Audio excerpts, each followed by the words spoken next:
여러분, 하나님께서 어떻게 역사하실지 모르거든요. 분명한 것은 교회를 통해서 역사하시고 교회를 통해서 하나님의 구원을 이루어 가십니다. 그래서 여러분들 주변에 있는 가족들하고 주변에 있는 이웃들에게 교회 한번 같이 가자, 이거 꼭 하셔야 됩니다. 여러분, 담대하게 말하고 권면할 수 있어야 됩니다. 아유, 평소에 그 사람 교회도 안 좋아하고 교회 싫어했는데 와봤자 안 될 거야, 교회 재미없어 할 거야, 부담스러워 할 거야, 이거는요 하나님이 주시는 마음 아닙니다. 여러분, 구원을 방해하는 어두움이 주는 마음입니다.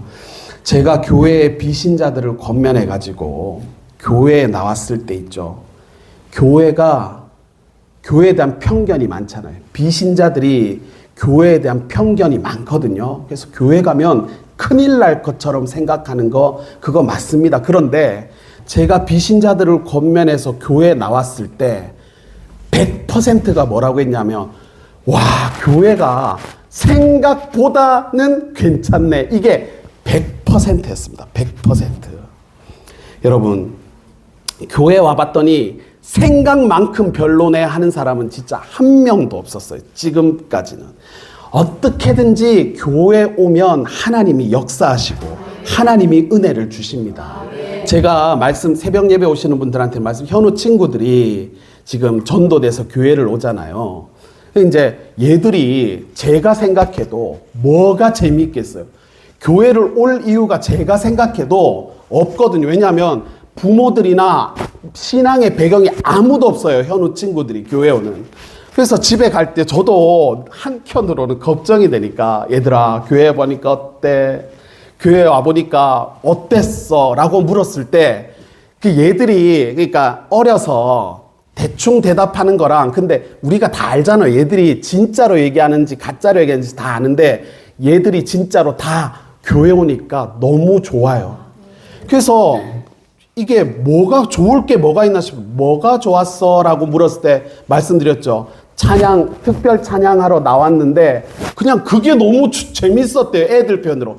좋았다는 거를 그렇게 너무 이게 재밌었대요. 우리가 봤을 때는 일상적인 그냥 순서 중에 하나 아닙니까? 그런데 하나님께서 그렇게 역사하시는 겁니다. 여러분, 이번 주는요 부활주일이기 때문에 여러분들 이웃들, 주변의 친구들, 가족들, 야, 부활주일이니까 한 번만 가자. 예배드리러 한 번 가보자.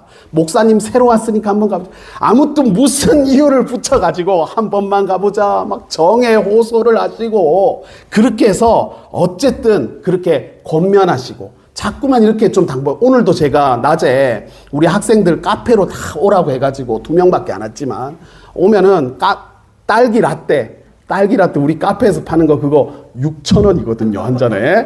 그거 애들 하나씩 먹이고 그렇게 하고 왔습니다. 무조건 있잖아요. 전도하면 하나님이 도와주시는 거예요. 우리가 자꾸만 좀 이렇게 위축돼 있거든요. 세상이 우리를 자꾸만 좀 어둡게 보고 좀 불편하게 생각할 것이다 라고 하는데 그렇지 않아요. 여러분들이 자꾸 권면하고 뭐 조금 섬기고 좀 정의 호소를 하고 이렇게 내가 초콜릿 하나라도 준 것에 대한 미안함을 갖게 만든 다음에, 아이고 그러지 말고 한 번만 같이 가. 이거 진짜 도움됩니다. 하나님 도와주실 줄 믿습니다. 제가 교회를 막 불리려고 그러는 거 아니에요. 저랑 같이 헤어룸에서 신앙생활 하셨던 분들 다, 제가 한 번도 이렇게 단 한 번도 누군가에게 교회 가자고 먼저 얘기해 본 적이 없는 사람이에요. 그런데 제가 하나님께서 그런 은혜를 주시는 거야. 하나님이 주시는, 제가 완전히 좀 바뀌었어요. 그래서 만나면 이제는 누구를 만나, 여러분 목사가 교회 가자 하는 게 더 힘든 거 알고 계시죠? 왜냐하면 상대방은 이미 목사라고 하는 것에 대한 방어적인 태세가 갖춰져 있어요.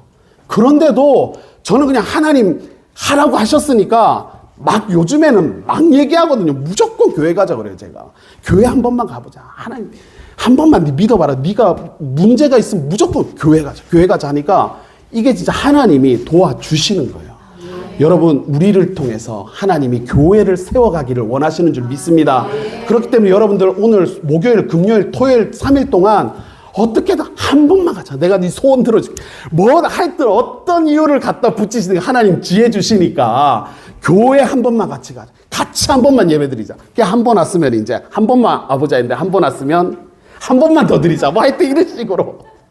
아니 진짜 여기 우리가 사는 생명이 있잖아요. 여기 이 교회를 통해서 우리가 영생을 누리는 그런 은혜를 입게 되잖아요. 그래서 교회로 데리고 불러오고 하여튼 초청을 하고 어떻게든 우리가 한 영혼 한 생명을 구원하는 일에 우리가 귀한 도구로 사용되어야 할 줄로 믿습니다.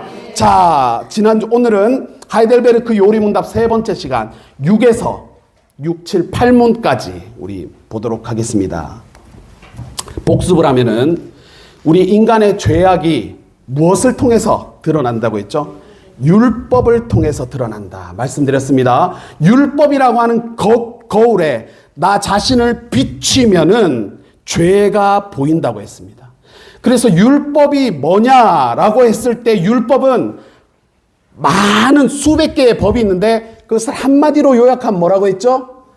하나님과 이웃사랑, 하나님 사랑, 이웃사랑. 내 마음과 뜻과 정성을 다해서 하나님을 사랑하고 또 두 번째도 그와 같으니 내 이웃을 내 몸과 같이 사랑해라. 그래서 하나님과 이웃사랑이 온 율법과 선지자의 강령이다. 그러니까 구약을 한마디로 하면 율법을 한마디로 하면 하나님과 이웃사랑이다 라는 것을 우리에게 말씀하셨어. 근데 우리가 참 그 사랑의 능력이 결여돼 있다. 우리는 타락했기 때문에 죄된 본성으로 인해서 하나님과 이웃을 사랑할 수 있는 그런 마음이 많이 이렇게 퇴색돼 있다.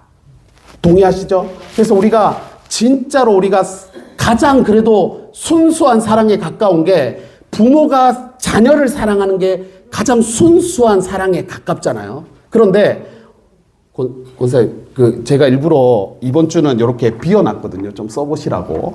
그래서 여러분들, 인간의 죄악은 율법을 통해서 드러난다. 율법의 내용은 하나님과 이웃사랑이다. 이렇게 좀 기록하시면서 보시면 되겠습니다. 자, 그래서,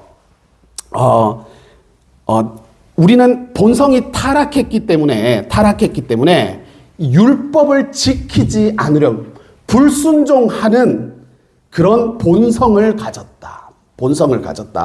그래서 나는 하나님을 사랑해야 하는 것을 알지만 사랑할 수가 없고 이웃을 사랑하는 것도 결국에는 이 타락한 본성을 따른다라는 것을 우리가 지난 시간에 배웠습니다. 그러면 누군가는 이렇게 물을 거예요. 오늘 그게 이제 질문인데, 6번째 질문인데 이렇게 물을 겁니다. 좋아, 우리가 타락해서 하나님과 이웃을 사랑할 수 있는 능력이 결여된 어떤 본성을 가졌다면 이거 하나님 책임 아니야? 이렇게 묻지 않겠어요? 왜냐하면 하나님이 사람을 지으셨잖아요. 만드셨잖아요. 그런데 사람이 이렇게 타락해 있으면 하나님은 그러면 사람을 이렇게 악하게 만드셔 놓고 왜 책임을 우리 인간한테 돌리려고 하나, 이런 질문들을 하게 되는 것입니다. 그래서 오늘 제6문에 보니까 이렇게 질문을 하죠. 여러분 유인물에 있지만, 그러면 하나님께서는 사람을 그렇게 악하고 패역한 상태로 창조하셨습니까? 자, 어떤 것 같아요, 여러분? 사람이 악합니까? 선합니까? 선한 것 같죠? 맞습니다, 장로님. 역시 우등생 나오시네요. 하나님은 사람을 선하게 창조하셨어요. 그게 다 성경에 나와 있죠. 자, 보세요. 답을 보니까 아닙니다. 하나님은 사람을 선하게, 또 자신의 형상, 곧 참된 의와 거룩함으로 창조하셨습니다. 이것은 사람으로 하여금 창조주 하나님을 바르게 알고 마음으로 사랑하고 그와 함께 살고 그리고 그분께 찬양과 영광을 돌리도록 하나님이 만드셨다. 그래서 우리가 잘 알지만 왜 우리가 선하게 지어졌다라고 말을 하냐면, 하나님이 피조물을 처음에 왜 6일 동안 창조하시는 창세기 기사 여러분 다 기억하시죠? 그때 피조물을 만드시면서 뭐라고 하셨어요? 피조물을 보시기에 좋았더라. 맞습니다. 그래서 다른 피조물들과 사람의 차이점이 뭐냐면, 다른 피조물들은 보시기에 좋았더라. 근데 사람을 만드시고 나서는 보시기에 심히 좋았더라. 이렇게 말씀하는 것입니다. 그러니까 우리는 하나님의 형상대로 지음을 받았는데 보시기에 좋았다. 자, 창조자가 무언가를 만들어 놓고 보기에 좋았다라고 하는 것은 이게 잘 만들어졌을 때, 내 마음에 들게 만들어졌을 때는 아우 너무 보기가 좋아하지 않습니까? 그러니까 하나님의 의도대로 사람이 하나님의 형상을 닮아서 보기에 아주 아름답고 너무 이게 훌륭한 상태로 지었다. 그래서 인간은 선하게 창조되었다. 하나님의 형상을 닮았다는 게 뭐겠어요? 하나님의 형상을 닮았다는 거. 팔이 2개 있고 다리가 있고 이런 외형적인 거를 말하는 게 아니겠죠. 하나님의 형상을 닮았다는 것은 에베소서 4장 24절에 나와 있는데, 하나님의 형상이 어떤 형상이냐면 하나님을 따라 의와 진리의 거룩함으로 지으심을 받은 새 사람을 입으라. 그래서 하나님의 형상은 의와 진리와 거룩함이 하나님의 형상이라는 것입니다. 여러분 지금 옆에 사람을 한번 보십시오. 옆에 사람을 한번 보시면은 여러분들 옆 사람의 모습에서 하나님의 형상이 보이십니까? 하나님이 보시기에 심히 좋았다 했는데 여러분들이 옆 사람을 볼 때도 심히 좋으십니까? 아니면 심히 불편하십니까? 자, 상대방이 보기가 좋다라고 하면은 여러분들 왜 상대방이 보기가 좋은가? 왜 상대방이 보기가 좋은가 하면 여러 가지 이유를 말할 수가 있겠죠. 이 사람은 나에게 항상 친절하고, 이 사람은 나에게 뭐 따뜻하고, 이 사람은 나에게 매너가 좋고, 이 사람은 내가 볼 때 굉장히 예쁘고 잘생겼고, 뭐 이렇게 이유를 댈 수가 있지 않겠습니까? 그런데 하나님께서 피조물을 보시면서 심히 좋았던 이유는 뭐냐면 그냥 피조물이기 때문에 좋았습니다. 피조물이 무언가를 잘하기보다는 그 존재 자체를 좋아했던 것입니다. 그렇기 때문에 우리도 좋아함에, 상대방을 보면서 좋아함의 영역을 좀 확대시켜야 되겠다. 상대방이 마음에 드는 이유는 내가 볼 때 예쁘고, 내가 볼 때 매너가 좋고, 나한테 잘해주고 미소를 많이 지어줘서겠지만, 또 다른 확대된 영역의 이유는 뭐냐 하면 그냥 존재하기 때문에, 그냥 네가 여기에 있기 때문에 나는 너가 좋아. 이것이 하나님의 형상을 닮은 사람들이 고백하는 것이죠. 무언가를 잘해서 좋아하기보다는 상대방의 존재 자체를 인정할 수 있어야 되겠다는 말입니다. 제가 오늘 어디 카페를 가니까 카페 벽에 문구가 이렇게 써져 있더라고요. 문구가 뭐냐면 그대 꽃인 줄 알았소. 왜 이리 이쁘오 하는, 그대 꽃인 줄 알았소. 왜 이리 이쁘오. 그러니까 우리가 상대방을 보면서, 우리 가족 구성원들, 남편은 아내, 아내는 남편, 가족, 자녀, 부모를 보면서 그대 꽃인 줄 알았소. 왜 이리 이쁘오. 한번 하실까요? 옆 사람 보고 시작. 그대 꽃인 줄 알았소. 어찌 그리 이쁘오. 하나님의 형상을 닮았다는 것입니다. 하나님께서는요, 사람을 만드실 때 선한 존재로 하나님의 형상대로 지었습니다. 보시기에 심히 좋았다 하실 때는 조건이 없었어요. 그냥 피조물이 내 형상으로 지어졌기 때문에 하나님은 그 피조물을 좋아해 주셨습니다. 그러니까 나도 상대를 좋아할 때는 조건보다는 뭐예요? 존재 자체를 인정하고, 당신이 여기 계신 것 자체가 너무 감사하다라고 말할 수 있어야 될 줄로 믿습니다. 자, 그래서 우리 존재가 선하게 지어졌다라는 것을 알고, 그러면 왜 이 모양이 됐나? 이제 이런 질문이 있지 않겠습니까? 하나님이 그래 선하게 지었는데 왜 우리는 하나님과 이웃을 사랑할 수 있는 능력을 다 잊어버렸나라고 묻는다면 그것이 질문입니다. 질문해 보니까 그렇다면 이렇게 타락한 사람의 본성은 어디서 왔습니까? 라고요. 그 답을 여러분들 한번 읽어 주십시오. 시작. 아담과 하와가 낙원에서 타락하고 불순종한 데서 왔습니다. 그때 사람의 본성이 심히 부패하여 우리는 모두 죄악 중에 잉태되고 출생합니다. 그러니까 참 피조물은 하나님의 형상을 따라서 선하게 창조된 게 맞는데 하나님께 순종을 안 하고 자기 욕심을 따라 살아가는 타락한 존재가 되었습니다.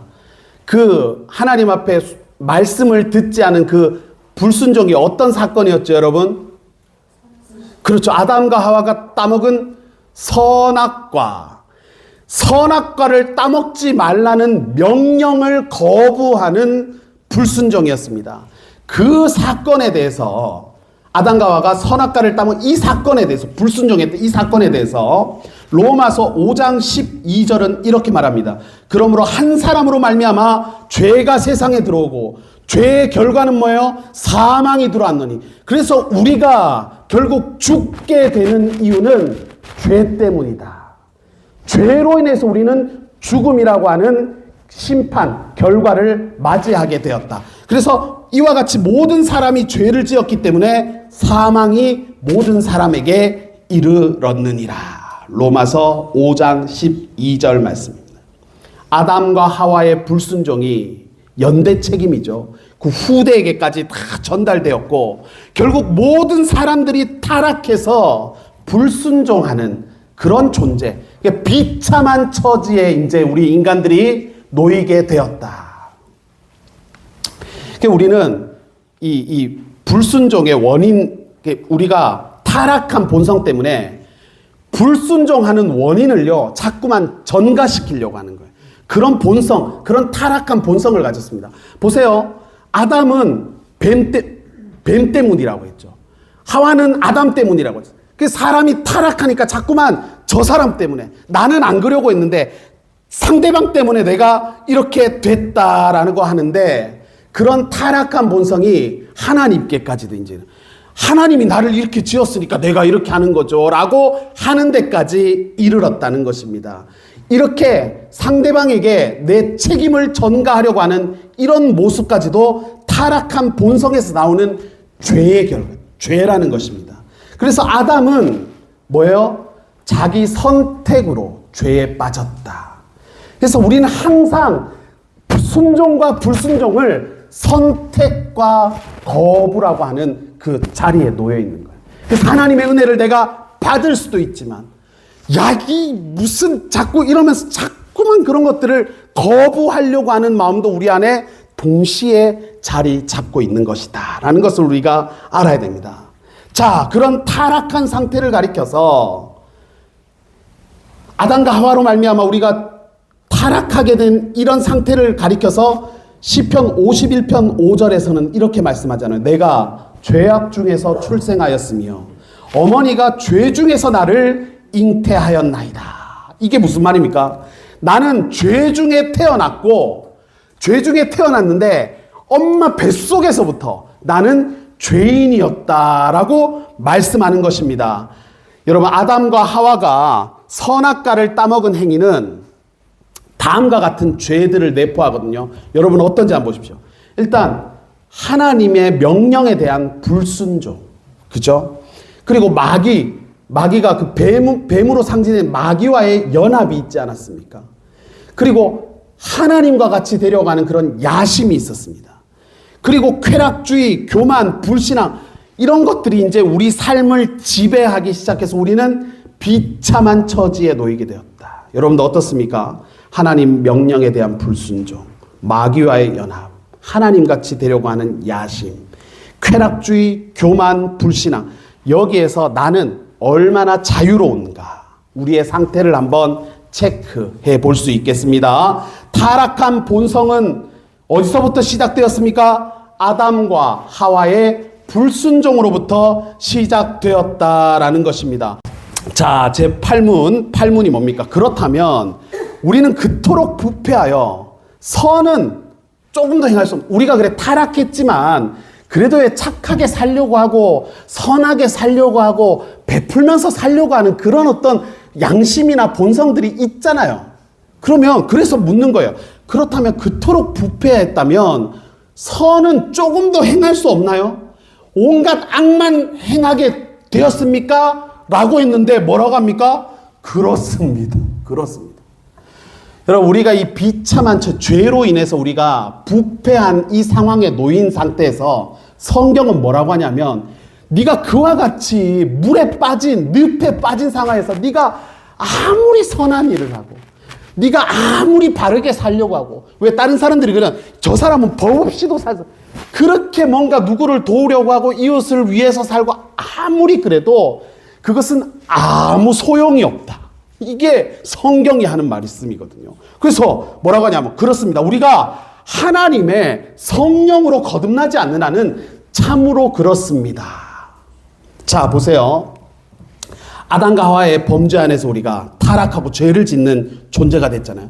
여기서 우리가 부패했기 때문에 인간으로서는 선은 조금도 행할 수가 없고 악으로만 가득하다는 것입니다. 이것을 뭐라고 하냐면 전적인 타락이다. 전적으로 부패했다 그러거든요. 우리 안에는 그 어떤 선함이 조금도 남아있지 않다. 그런데 이거를 그냥 인간을 그렇게 몰아가는 게 아니라 성경에서 뭐라고 말씀하냐면 창세기 6장 5절에 그와 같은 내용이 나옵니다. 창세기 6장 5절에 보니까 여호와께서 사람의 죄악이 세상에 가득함과 그의 마음으로 생각하는 모든 계획이 항상 악할 뿐임을 보셨다. 여러분, 이게 뭡니까? 그 노아 방주의 이제 서막이잖아요. 하나님이 물로 세상을 심판하신 홍수 심판이 있었던 이유가 바로 이 원인 때문에, 죄악이 세상에 가득해가지고 그의 마음으로 생각하는 모든 계획이 항상 악한 것을 보시고 하나님이 심판을 결정하셨다는 것입니다. 그래서 인간에게는 소망이 없고요, 모든 인간이 부패했고 죄를 지어서 사망에 이르게 되었기 때문입니다. 그래서 이와 같은 상황에 놓인 인간의 형편을 가리켜서 우리가 비참함이다 이렇게 얘기합니다. 도무지 이 타락의 상태에서 벗어날 방법이 없는 것입니다. 그렇기 때문에 사람이, 여러분, 뭐 물에 빠졌다. 저도 이제 물에 한번 빠져본 적들이, 어렸을 때 그런 경험들이 있잖아요. 물에 빠지면은 바로 앞이 살 수 있는 길인데도 이게 허우적거리면 거릴수록 더 막 깊이 빠져들고 이러는, 우리가 인간이 지금 놓인 그런 운명이 이와 같은 모습이에요. 그래서 사람에게는 이 비참함을 물에 빠진 사람 스스로가 이것을 구원할 수가 없는 거예요. 건질 수가 없는 거예요. 나올 수가 없는 것입니다. 그래서 항상 구원이라고 하는 것은, 우리 인간이 이 비참한 상태에 놓였을 때 여기서 벗어나는 방법은, 우리 인간들이 다 같이 물에 빠진 비참한 상태이기 때문에 아무리 여기서 돌을 닦고 수련을 하고 선을 행하고 이래봤자 여기서 빠져나올 수 있는 방법이 절대로 없다. 어떻게만 가능해요? 외부로부터 어떤 도움의 손길이 필요한 거죠. 그래서 사람들이 뭔가 삶의 그런 고민과 걱정들을 벗어나기 위해서 인문학을 연구하고 여러 가지 돌을 닦고 수련을 하고 아무 소용이 없다는 거예요. 똑같은 형편에 있는 사람들끼리 치고받고 해봤자 그와 같은 형편에서 벗어날 가능성이 없다. 그래서 이 죄와 비참에서 벗어날 수 있는 유일한 방법이 뭡니까? 요한복음 3장 3절 말씀입니다. 요한복음 3장 3절 읽어보겠습니다. 예수께서 대답하여 이르시되 진실로 진실로 내게 이르노니 사람이 거듭나지 아니하면 하나님의 나라를 볼 수 없느니라. 아멘. 5절에 보니까 예수께서 대답하시되 진실로 진실로 내게 이르노니 사람이 물과 성령으로 나지 아니하면 하나님의 나라에 구원받을 수 있는 방법, 선하게 살 수 있는 방법이 없느니라 라고 말씀하셨습니다. 거듭나야 된다는 것입니다. 물과 성령으로 다시 태어나야 된다는 것입니다. 그럼 여러분들 그런 질문이 있잖아요.